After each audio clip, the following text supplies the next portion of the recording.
Magandang oras mga ka-art lover, mga kababayan. Meron tayong balikan dito dahil sa napaka-importante sa isang government official na merong paniniwala sa Diyos. Kasi ang batas ng ating konstitusyon ay nakabase ito sa Biblia, basically. Kaya ito ang isang nag-claim na presidente ng impyerno at yung isa ay kung saan man na impyerno ay lahat silang dalawa ay hindi naniniwala sa Diyos at ginagamit ng pangalan ng Diyos sa walang kabuluhan. Ito yung pangatlong commandments of God na do not misuse the name of God in vain. Huwag gamitin sa walang kabuluhan ang pangalan or huwag huwag tampalasin ang pangalan ng Diyos. Well, narito ang ating mga video na bigyan ng reaksyon. Atin panoorin. Ako pa rin yung presidente ng impyerno. Ako pa rin yung presidente ng impyerno. Ngayon ko lubos na naunawaan bakit ganito yung mga actuation and demeanor ni VP Sara. Kaya pala hindi siya naniniwala sa Diyos. Siya ay isang antichrist. At ang sabi pa nga niya sa isang interview sa kanya, o sa isang press con niya, sabi niya, they can drag me to hell, pero pagdating niya doon, siya pa rin daw ang reyna o presidente ng impyerno. Parang Diyos lang yan. Naniniwala ka sa Diyos, ako. Hindi. They can drag me to hell. Pagdating nila doon, ako pa rin yung presidente ng impyerno. Ayun, merong sinabi si Sarah na naniwala kayo sa Diyos, ako hindi. O balikan natin klarong-klaro yun. Ng impyerno. Parang Diyos lang yan. Naniniwala ka sa Diyos, ako. Hindi. Ayan, hindi siya naniniwala. So, totoo ang sinabi niya. Kapag sinabi mo, dapat isipin mo, kapag ganyan ng mga kinontra mo ang Diyos, ay isipin mo muna bago mo banggitin yan. Kasi ayaw ng Diyos na gamitin ang pangalan niya sa walang kakwinta-kwinta, walang kabuluhan. Klarong-klaro yan kahit saan titingnan. Sa Ten Commandments, nakasulat talaga yan na do not use the name or do shall not misuse the name of the Lord in vain. Walang kabuluhan. Huwag niyong gamitin yan. Huwag tampalasin ang pangalan ng Diyos. So ito pa, meron pa siyang sinabi dito na ito'y video nga pala ng ating ka-vlogger na aking nadaanan at ako'y nabigla. Dahil Diyos kapag tumatanda na tayo, nagkaedad tayo, kapag adult na tayo, ay huwag nating tampalasin ang pangalan ng Diyos. Kasi meron na tayong isip, di ba? Yung mga ganyan, pwedeng mga bata na maliliit ang magsalita ng ganyan. Pero kapag government official na halal, ay kahit atheist ka pa, kahit hindi ka naniniwala ng Diyos, huwag mong sabihin yan. In public, in television, huwag mong sabihin yan. Keep it yourself, that dark secret. At huwag niyong sabihin yan. Kasi magagalit ang taong bayan, magagalit ang Diyos. So ito pa, meron pang isang deklarasyon si Sarah dito. They can drag me to hell. Ayan, they can drag me to hell. Bakit ba? Ano ba siya doon sa hell? Ito, sinasabi niya kung ano siya sa hell. Pagdating nila doon, ako pa rin yung presidente ng impyerno. Ako pa rin yung presidente ng impyerno. Ayan, ano bang mga klaseng pahayag yan? Vice President ka tapos sabihin mo, presidente ka na sa impyerno. Pwedeng Vice President doon tapos dadaan ka pa rin ng eleksyon bago maging presidente ng impyerno. Diba dapat may eleksyon din kahit na impyerno yan, idaan sa sa tamang proseso bago maging presidente. Kahit si Satanas overtake pala nito Grabe naman. Mayroon ng presidente diyan sa impyerno, yun si Satanas. Wala nang iba at hindi na yan ma-replace pa. Kaya kung pupunta ito sila sa impyerno ay siguradong lusaw ito sa asupre.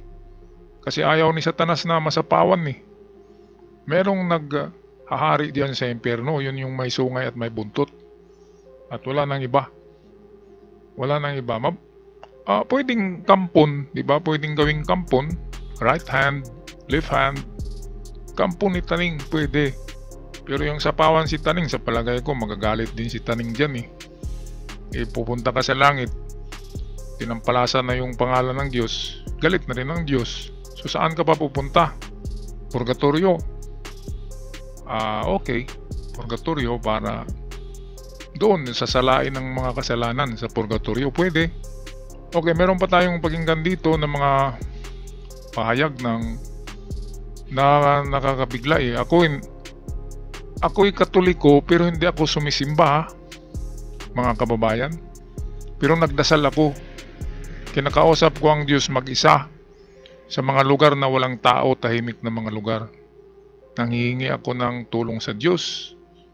Ako'y nagpasalamat kung malakas ang katawan ko at kung nakatanggap ako ng swerte. Nagpasalamat akong mag-isa. Walang nakakinig, walang nakakita sa akin. Lumuluhod ako sa lupa. Magpasalamat ako. Yan ang ginagawa ko pero hindi ako sumisimba. Yan ang totoo. Nagsimba ako nung buhay pang aking lula at ina. Sinasama ko nila noon maliit pa. Pero umpisa ng college ako hanggang sa ngayon, hindi talaga ako pumasok ng simbahan. Kasi nakikita ko yung mga kaplastikan eh. Pero totoo, sumasamba lang ako sa lugar na walang katao-tao. Mga tahimik sa bundok o saan man, basta't walang tao at tahimik. Okay, so ito. Akala ko nga ay demonyo din ako eh. Pero hindi, kasi masasaktan ako kapag pinagsabihan ng masama ang Panginoon ng nino man. Nung maliit pa ako ay akala ko ay natural lang yan na babastusin natin ng pangalan ng Diyos. Pero ngayon na patanda na tayo, ay dapat magpasalamat na tayo at purihin palagi ang Panginoon. Hindi yung tampalasin ang kanyang pangalan. Okay, balik tayo sa video. Alam mo ba kung ilang asanto ng Katoliko? 35,000. All the years. Sa Italy, marami sila. Ang Pilipino, mayroon rin. Magdasal ka na sa isang Diyos, magdasal ka ba dito sa mga santong iba? Ito naman si Digong, ang ama ni BP Sara. Ay Katoliko to eh. Pero galit siya sa pari, galit siya sa Diyos. Hindi siya naniwala sa Holy Trinity. Iba ka naniwala ito doon kay Apollo, Kibuloy, na anak ng Diyos. Kasi hindi siya naniwala sa Holy Trinity. Kung hindi ka naniniwala na sa Holy Trinity, pwedeng mag-convert sa ibang relihiyon, di ba? Pero hindi daw siya naniniwala kahit anong relihiyon. Universal mind daw, katulad ni Leonardo da Vinci, ni Isaac Newton. Yun yung mga universal mind. Sila Socrates, sila Plato, sila Aristotle, mga universal mind yun, mga philosophers. Hindi yun nagsisimba. Pero ewan ko lang kung naniniwala sa Diyos ba talaga yun. Basta't mga universal mind philosophers. Yun ang ginagaya ni Digong. Pero sa tingin ko sa kanyang edad ngayon, 80 na yan eh. Mahigit. Kasing edad yan ng nanay ko. So ang nanay ko ay 85 na. So 85 na ito. Patanda na to. Dapat pagtanda, nasa simbahan na tayo palagi. Nagpapasalamat sa Diyos. Gumagawa ng maganda. Kasi kahit anumang sabihin natin na walang impyerno, walang langit, walang Diyos, pagtanda natin ay doon talaga tayo papunta sa lupa. Babalik tayo from dust, and to dust you will return. Di ba? Galing lang tayo sa alikabok, and then babalik sa alikabok, and then babalik sa Diyos na may gawa ng alikabok. Kaya sa ganitong edad, kahit ako'y medyo bata pa kay Duterte, pero nag-aaral ako ng filosofiya. Kaya meron akong philosophy of life. Yung mga nandyan na nakagisna na, ay wag na talagang baguhin yan. Kasi ganyan na yan eh. Katulad ng baguhin mo ang paglipad ng ibon. Nasabihin mo wag kang lumipad, hindi pwede. Kasi ibon siya eh. Baguhin mo na wag lumangoy ang isda, hindi rin pwede. Baguhin mo na ang aso ay wag kumahol, magnyaw, hindi rin pwede. Kaya kung nag-aral ka ng filosofiya, ay talagang maintindihan mo ang sanlibutan. At maintindihan mo rin at maniwala ka rin na mayroong gumawa ng lahat ng bagay. Itong pagka-pilosopo na katulad kay Digong, hindi pa yon yung advanced philosophy. Parang entry level pa yan na kinu-question mo ang Diyos. Ay wag mong i-question ang Diyos dahil ang Diyos hindi kayang i-decipher ang utak ng Diyos. Ang utak natin ay wala sa kalahati sa isip ng Diyos at sa talino ng Diyos. Kaya sabi ni Digong, question niya ang Diyos na ba't ka gumawa ng mga bagay tapos sirain mo. Ay, huwag tayong mag-question dyan kasi gawa yan ng Diyos. Tayo'y alikabok lamang sa tingin ng Diyos. Huwag tayong mag-question sa Kanya. Kaya nga pinapatay yung mga higanti noon Yung mga Nephilim na nasa kapanahonan ni Noah, nilipol ng Diyos, binahaan ang buong sanlibutan dahil sa mga higanting yun. Nasa Biblia yan na isulat yung mga anak ng anghel sa mga mortal na mga higanti katulad ni Samson, katulad nila Ulysses, ni Goliath. Yan yung mga anak ng mga tinatawag na fallen angels na tinatawag sa ibang salita na Nephilim. Mga giant yan, mga higanti. At yun, hindi naniniwala sa Diyos kaya nilipol ng Diyos. Binahaan ang buong mundo at nalipol nga ang mga higanting yun. Okay, patuloy tayo dito sa mga pahayag ni Digong. Hindi ito nagustuhan ng mga pari na Katoliko sa buong Pilipinas, sa buong mundo. Dito sumikat si Digong.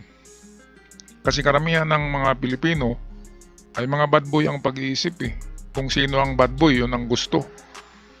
Kaya nanalo si Robin Padilla, number 1 pa sa Senado.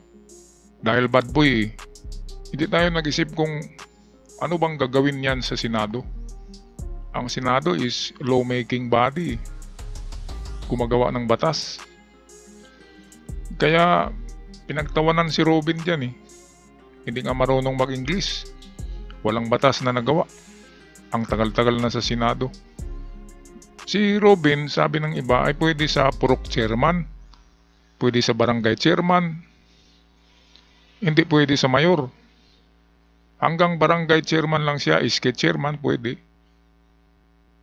Kaya pumili tayo ng meron talagang dunong matalino, marunong, may pinag-aralan, edukado. Yun ang piliin natin. At kung sino man yun, basta merong kwalifikasyon, yun ang magandang magserbisyo sa Pilipinas, sa taong bayan.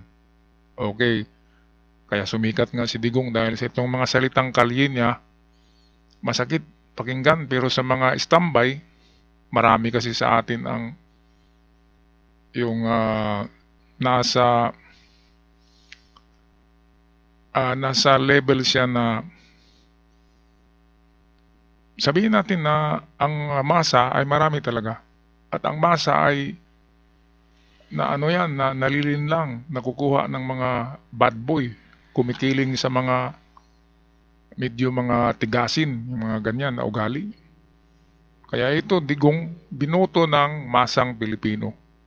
Dahil sa pananalita na katulad nito, tumatawa pa dito ang mga tao Hindi nila alam, Diyos na yung nilalapastangan. Kaya ito, balikan natin to. You cannot divide God into three. That's silly. Kinikriticize ako ng mga taga-Maynila. Kaya nagagawa ra ako ng kulto. Nag-organize ako ng kulto kaya gusto kong yumaman. Kasi yung may mga ano dyan, may yumayaman Wala mong bayad itong akin. Libre. Anong religion mo? Iglesia ni Rodrigo.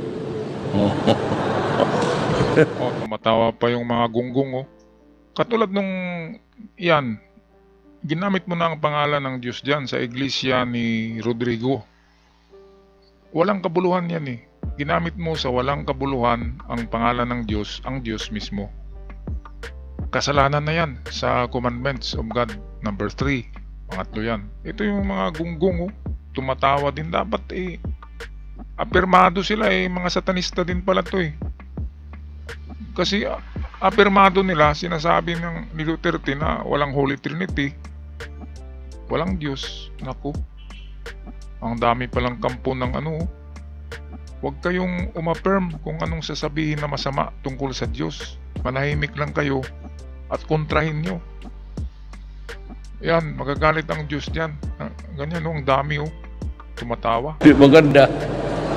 Walang bawal, wala lahat. Sige, larga. Who is this stupid God? Stupid talaga ito. You created something perfect. And then you think of an event that would tempt and destroy the quality of your work.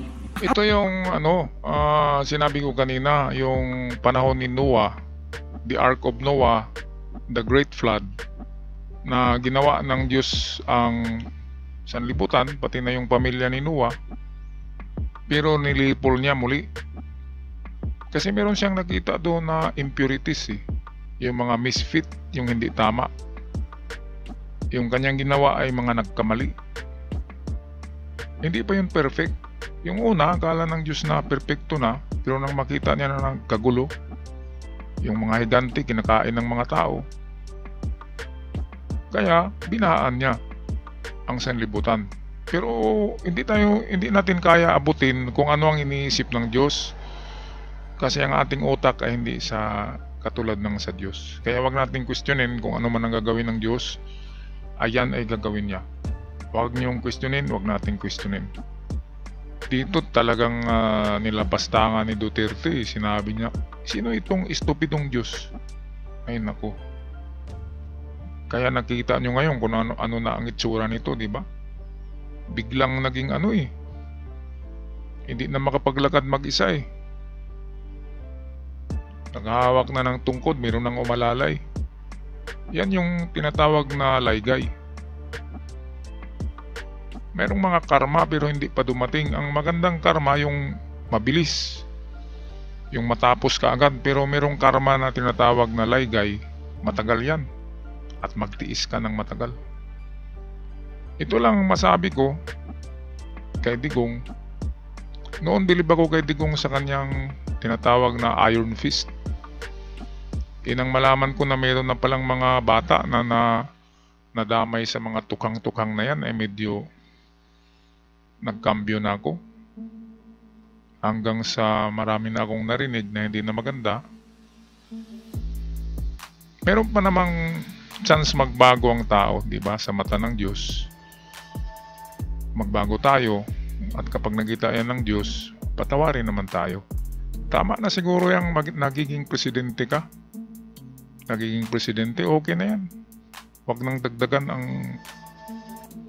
ang kasalanan, pero nasa kay Digong yan kung ano ang kanyang ipagpatuloy na mga adhikain. Pero para sa akin ay kapag kaunti na lang natira sa buhay natin sa mundo, gumawa na tayo ng maganda para mabalansin natin yung nagawa natin ng mga kasalanan, ay matakpan yun ng nagawa natin ng magaganda sa ating mga kapitbahay at sa ibang mga tao at sa Diyos. Okay, so kayong mga Kristiyano, mga kapatid sa Katoliko, anong masabi nyo dito sa mga pahayag na ito ng Mag-ama? Free to comment in our comment section down below. At huwag kalimutan mag-subscribe sa ating channel para palagi kayong updated. Paalam!